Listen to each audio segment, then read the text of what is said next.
ఎర్రచందన స్మగ్లర్లను ఏడాదిలోపు ఏరిపారేస్తామన్నారు deputy CM Pawan Kalyan. Tirupati Mamandur అటవీ ప్రాంతంలో ఎర్రచందన చెట్లను పరిశీలించిన పవన్ స్మగ్లింగ్ అరికట్టడంపై అధికారులకు దిశానిర్దేశం చేశారు. ఆంధ్రప్రదేశ్ డిప్యూటీ సీఎం పవన్ కళ్యాణ్ ఎర్రచందనం స్మగ్లింగ్ కట్టడిపై దృష్టి సారించారు.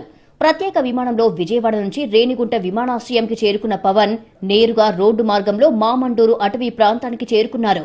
అడవిలో 4 కిలోమీటర్లకు పైగా ప్రయాణం చేసిన తర్వాత 2 కిలోమీటర్ల వరకు కాలినడకన వెళ్తూ చెట్లను పరిశీలించారు. ఎర్రచందనం, అంకుడు, తెల్లమద్ది, వెదురుతో పాటు శేషాచలంలో మాత్రమే కనబడే అరుదైన మొక్కలు పరిశీలించి అటవీ అధికారుల నుంచి వివరాలు తెలుసుకున్నారు.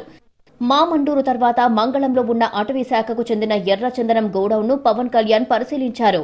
8 గోడౌన్లలో ఉన్న ఎర్రచందనం లాట్లపై ఆరా తీశారు. ప్రతి గోడౌన్లో రికార్డులు పరిశీలించారు.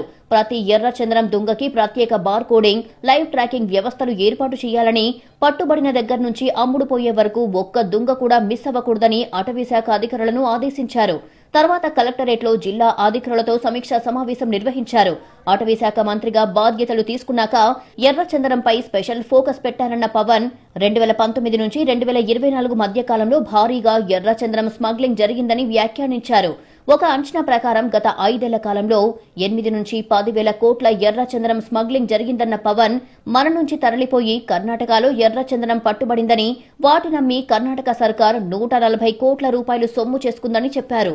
ఎర్రచందనం స్మగ్లింగ్ కి సహకరించే వారిపై కూడా చర్యలు తీసుకుంటామన్న డిప్యూటీ సీఎం వారి ఆస్తులు కూడా సీజ్ చేస్తామని హెచ్చరించారు.